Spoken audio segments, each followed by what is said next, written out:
So then I was like, all right, roll the dice. Expanse, 4K. What?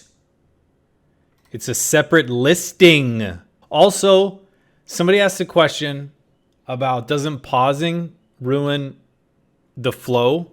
You're pausing, doesn't that break up the pacing of the shots or the timing of certain things? Does that like take you out of it? Short answer is no. Whenever I find something I like, I want to learn as much secondary and tertiary knowledge as possible. I immediately go to YouTube video essays. I like subreddits and the wiki. I just want, if I like this series, I want to learn about all of it. If I like this game, I want to play all the games. That's like how my head works. So me pausing and discussing it helps me kind of better appreciate the source material because of all the little nuances and minor things. And then the comment section, likewise, no, this actually has a lot more value, or here's the way this is broken down, or this thing also features this and this features this. And that helps me appreciate it even more.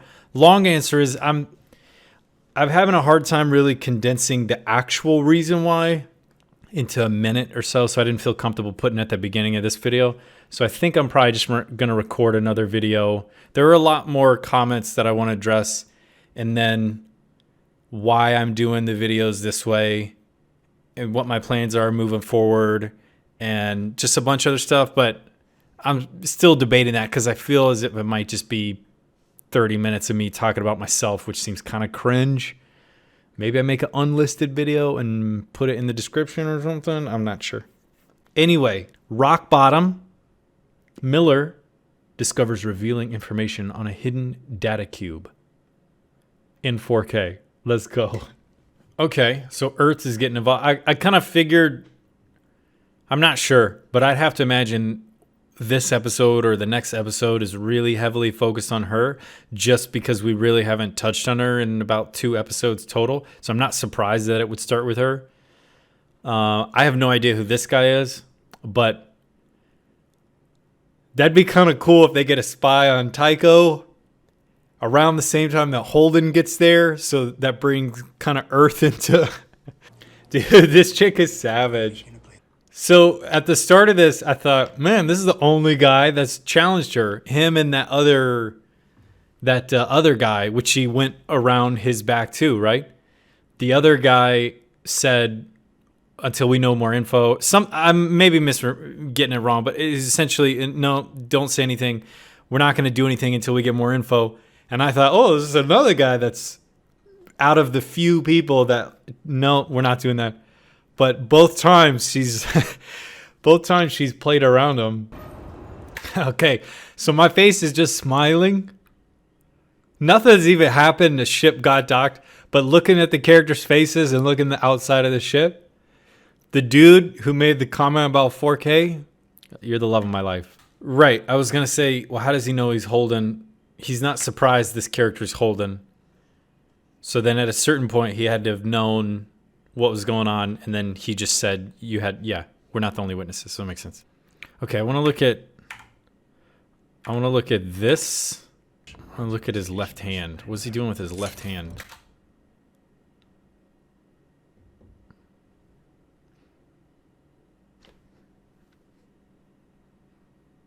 All right.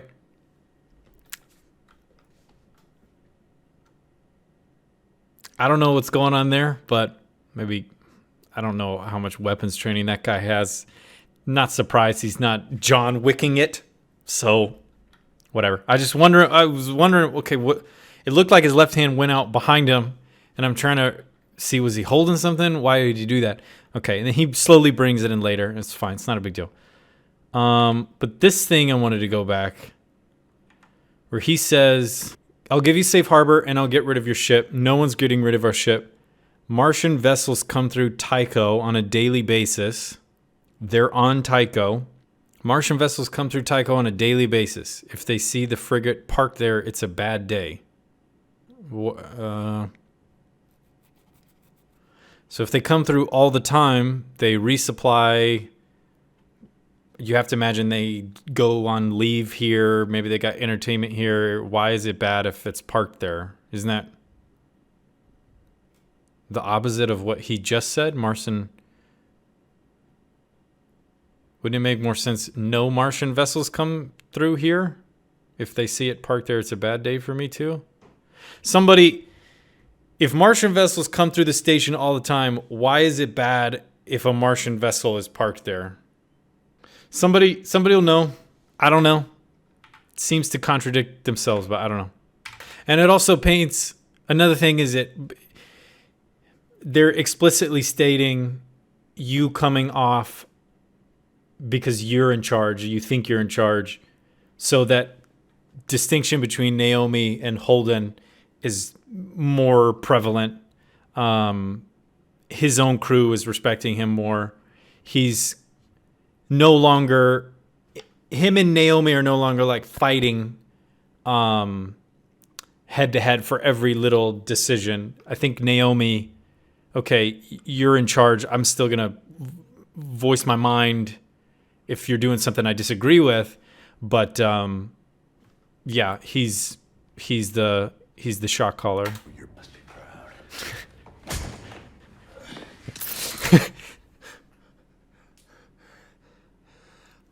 Which one of y'all kicked me? I'm Juntao. So he had his men pick him up because he didn't take out the homie? Or whatever. We'll see. How long depends on you. Huh. Word? And then I'm just going to point this out. I don't know what this is, but it looks like there's something there. I'd be very surprised if it's just a lav mic that they didn't put on the other side of a shirt. That makes no sense. But I don't know what the string... It looks like a lav mic. Riff raff. Uh-oh.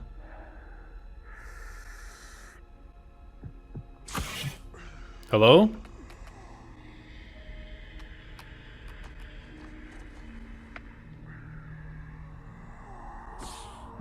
Oh.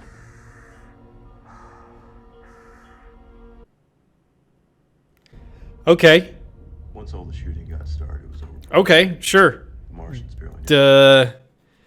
They don't have the best equipment. His helmet's falling apart. But sure, like scuba diving, I guess you could do that.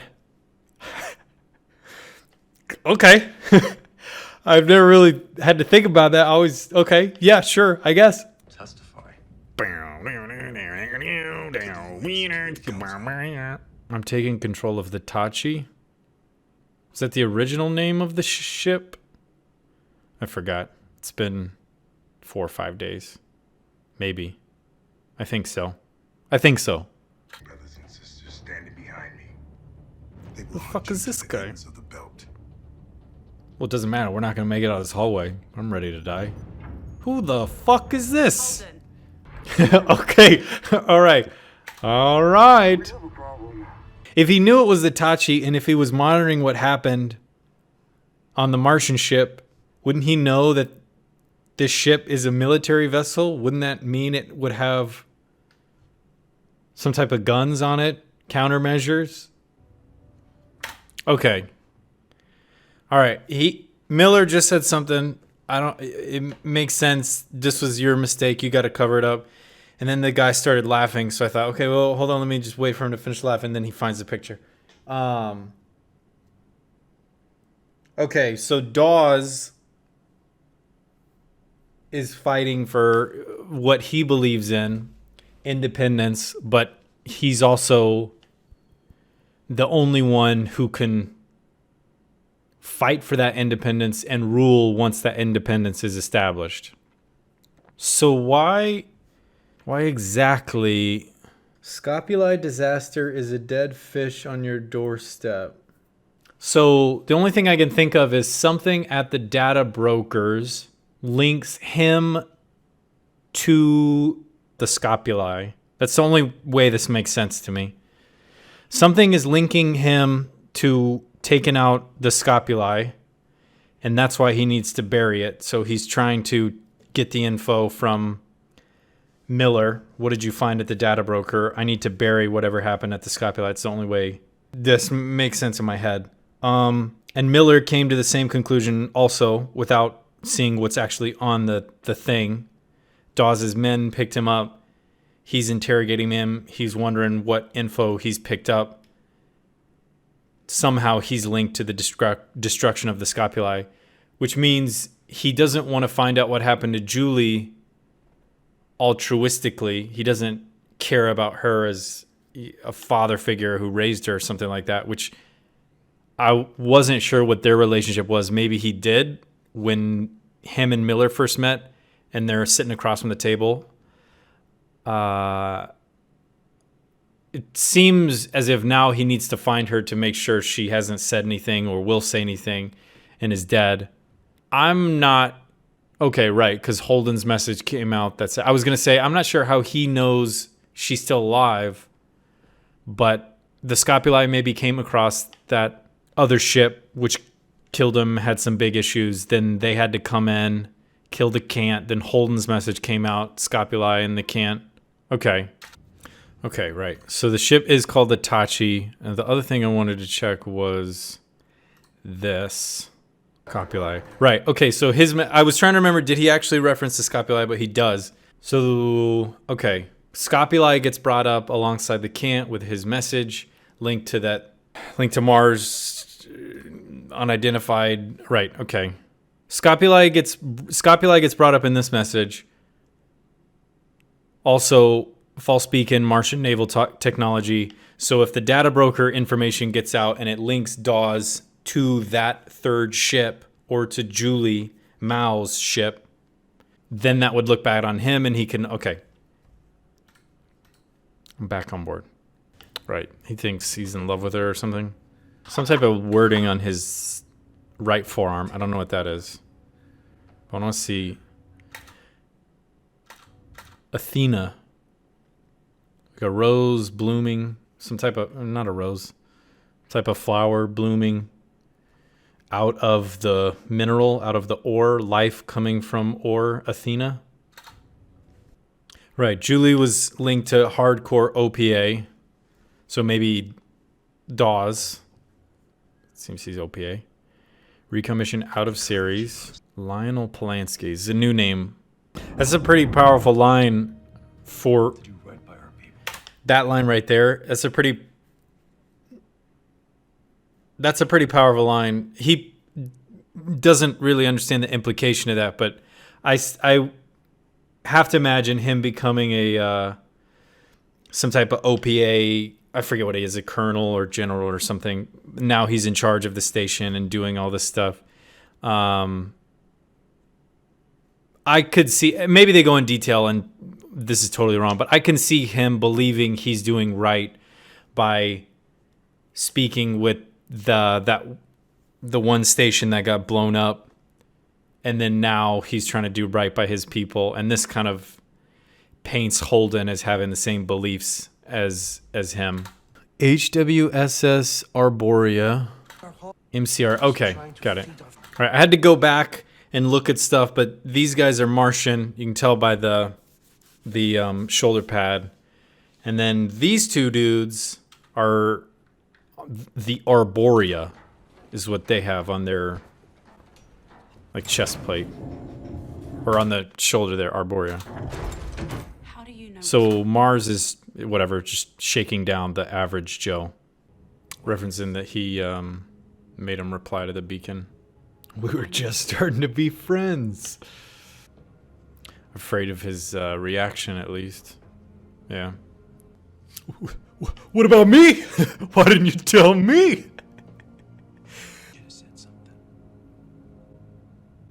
And what's interesting here is he was going to, but Naomi was the one that told him not to. We already have enough shit. We don't need this. Something like that. We'll deal with you later. She said, Holden's like, I'll tell him that I'm the one that's doing it. No, we got other stuff to worry about. Shut your mouth. Something like that. Naomi was the one that wanted him to keep it a secret. So, yeah, that was kind of cool. Right, and this plays into my theory of his version of Julie not being who Julie actually is. He still thinks she's this innocent girl that mean people are abusing and using. And third time someone has tried to correct him. Athena. The flower.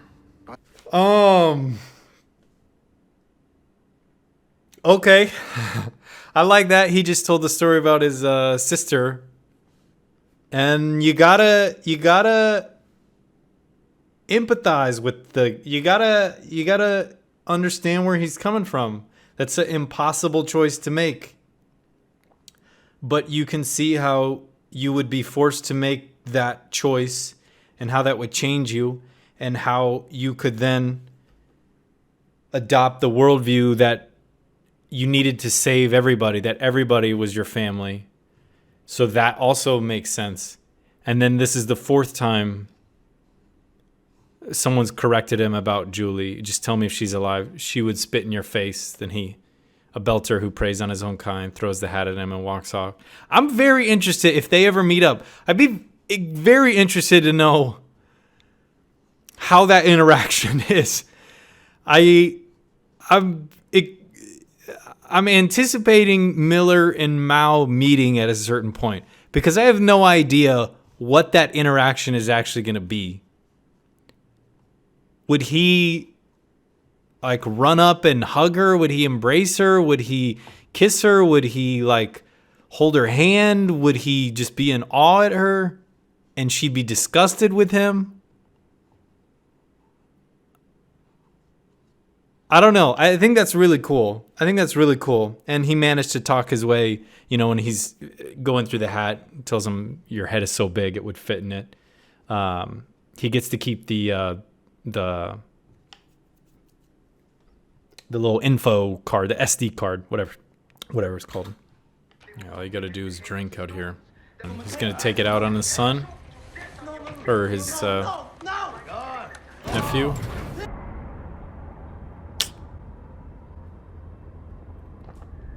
Well, maybe they find that kid, but you can also understand how that would happen. He was already a drunk before. Everything was falling apart before.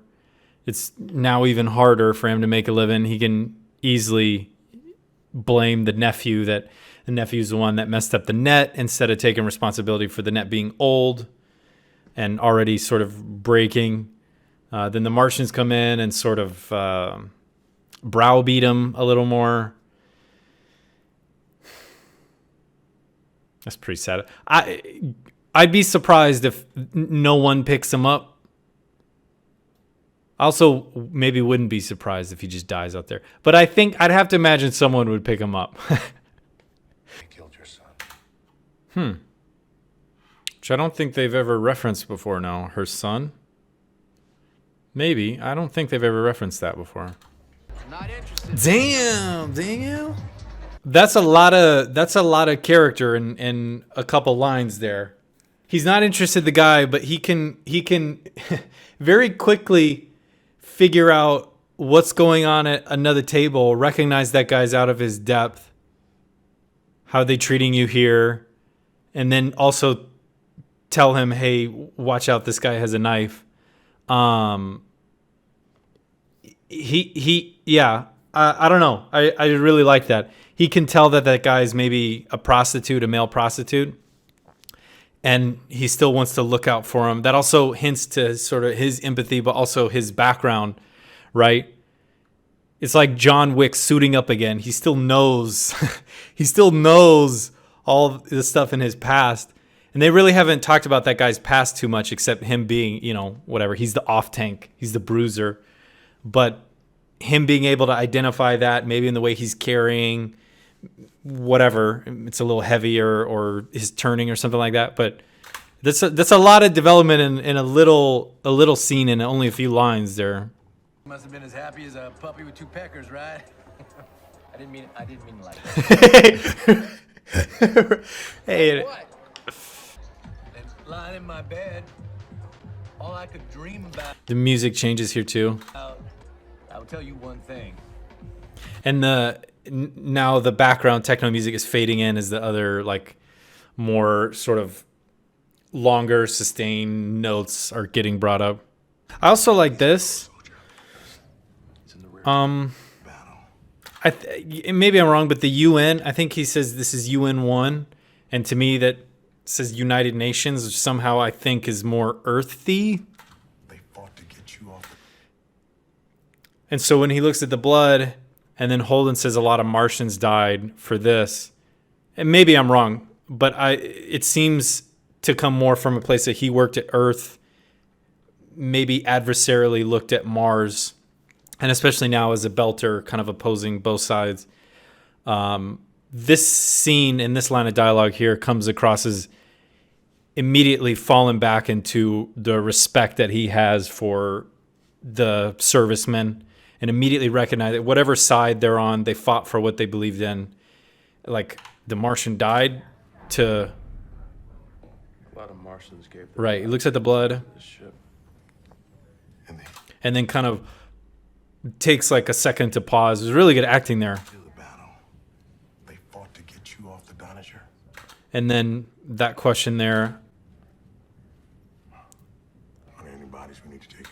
And then the wow to me comes across as he wasn't expecting Holden to say that.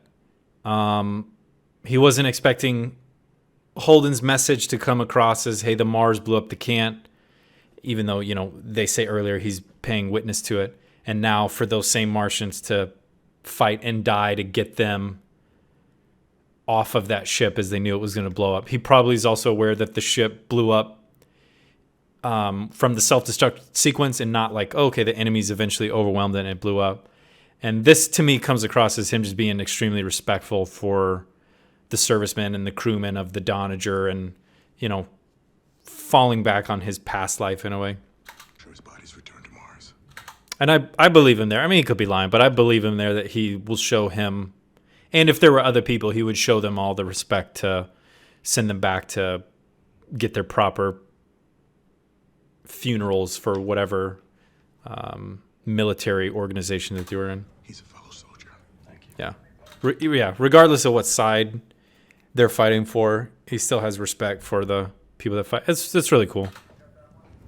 This car will self-destruct.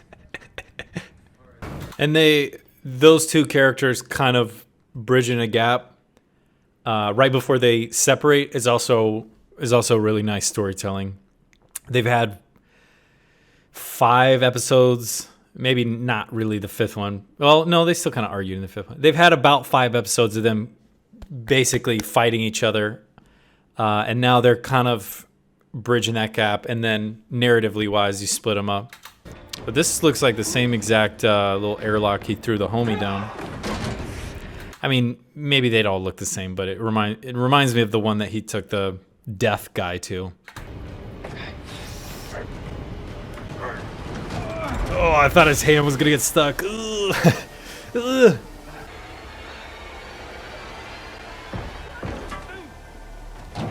Is that his girl? What? Thanks, babe. Uncle Mateo, Oh! you don't need to do this. We'll be okay.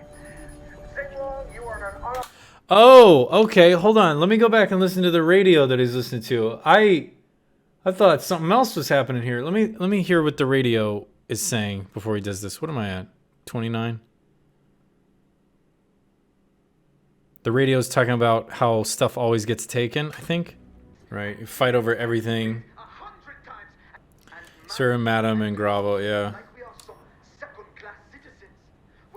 Okay. All right. Okay. Right. I really like this too. In hell, presumably. I like this too. And the radio plays. That's why I was going back to listen to the radio, because yeah, you guys know what I'm trying to say. What's on the radio, the context of that is much more significant now that we actually know what he's going to do. I mean, well, now that I actually know what he's going to do. He's not leaving his kid akin to Dawes leaving the sister to survive.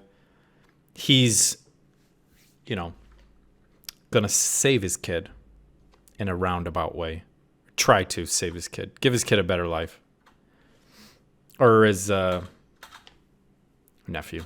We'll be okay. And the red, when they focus on the red, it's a distress beacon or something.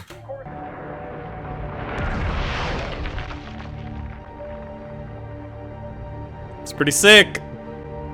It's pretty sick.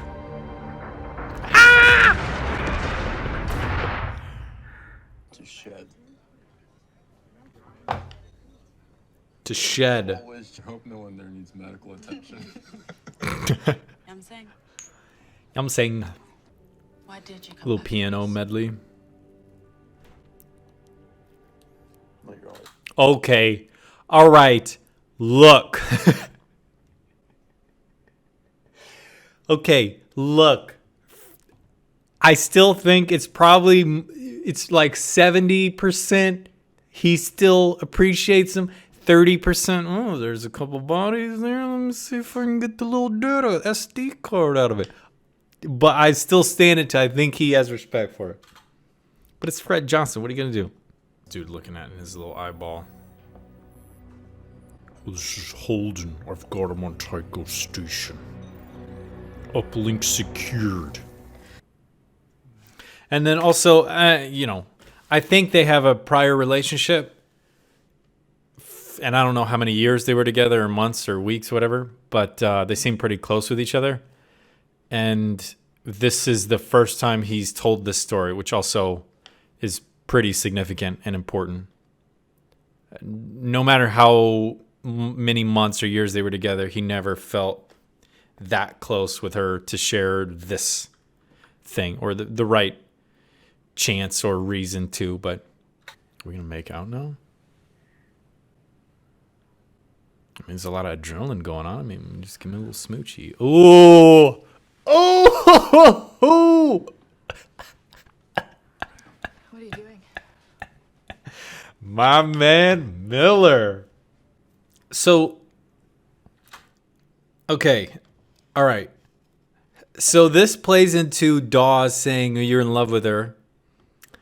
So he knows what's about to happen, but his mind is on Julie now. Julie's is his girl. So in this moment, he's thinking about Julie and where Julie is, and we need to keep moving towards Julie. That's my love, right? As opposed to maybe this person that he used to have a romantic relationship with. I think very clearly they did. So this plays back into what Dawes was saying earlier. I don't know. I really like this too. All right, and that completely catches her off guard too. That's not something he would normally do. I got my charger. I'm ready. Someday I'll come to you with a name. No questions asked. I'll do what I can. What? Oh, they got the old, what is that, 50s, 60s type logo on the nose. Screaming Firehawk. Phoebe, station, file, and then a number. Dude, am I the 4K god now? It's giving off heat. They all got incinerated. He holds the key. That's got to be Lionel. Copies? Oh no. Cancel all his clearances. What are you doing? You're fired. I like this. I like this. I like this. I like this. I like this. Right. Let me see if I can catch it. That right there. I like that little look. Damn it. He's right. I like that. I like that little look there. Your in-flight movie for Lufthansa is... Okay, the 4K is godlike. The 4K is godlike. We didn't spend as much time with the Indian lady as we thought, but then, this little thumbnail is just her, so, okay, maybe we will. It seems as if we need... It seems as if at a certain point, there's going to be a lot of information on her. I really like what happened with Miller. I really like what happened with Holden, but one thing at a time. I really like what happened with Miller and with Dawes and repainting Julie again and showing again that he refuses to see who Julie actually is, and him holding the photo up, oh, you're in love with her, and then later seeing that again when his old girl was trying to be intimate with him, or hey, like something major happened, I want to share that with you. They were about to kiss, and he kind of turned away from her. Now, I found this at Julie's, right? His first sentence after that, Julie. I really like that. The police force getting bought out is really cool. And then all the little minor, the really, really minor things. I like how she kind of lowered her head and looked down. Back to Holden. I don't know what is... Someone's going to find the kid floating, right? But I don't know who. I mean, if I had to guess, probably the Rocinante finds him, but I'm not sure how close they are to Tycho Station, or if another random person finds him and they join up with that crew. I don't know. It makes more sense for the Rocinante to find him. But I like how all his crew is back again. I like how they gave us more backstory for Amos. They gave us backstory for Alex. They showed Naomi and Holden sort of bridging that gap that they had before. It gave us a lot of backstory on Fred, in my opinion. And maybe it's all fake, but I like to think, okay, he's still a little schemer, but 70, 80% of what he was telling Holden was true. He does have respect for those people, even if, hey, there's still some gain for me. I can get this SD card out of it. The one dude with the little uplink complete, I don't know who that guy's sending it to. I would have to assume he's the spy that they've been talking about earlier. It's possible he's someone else, but it's like most likely the spy, but I'm not 100% sure. Yeah, I think that's just everything. I don't really need the big set piece stuff. I think these types of episodes are the ones that I tend to gravitate towards in favor and remember the most, just because of how dense the writing is and how much, in my opinion, right? Like, give them credit for everything until proven otherwise. So give the director credit for having the cinematography the way it is, give the set designers credit, give the costume credit, give the actor credit for everything that they do, until like you're like, oh, okay, this is a little goofy, but everything is intentional until proven otherwise. And even the minor things they did with the music changing in certain scenes to change the tonality and the emotions as they like continue on. I don't know. This one and the past one, like, these are my two favorite episodes, I think.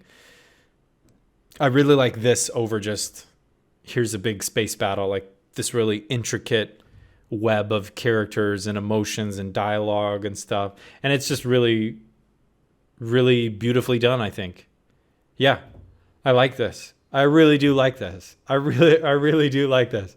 All right, that's it. Episode 6, on to number 7, Rock Bottom. Also works. Okay, peace, guys. I love you all.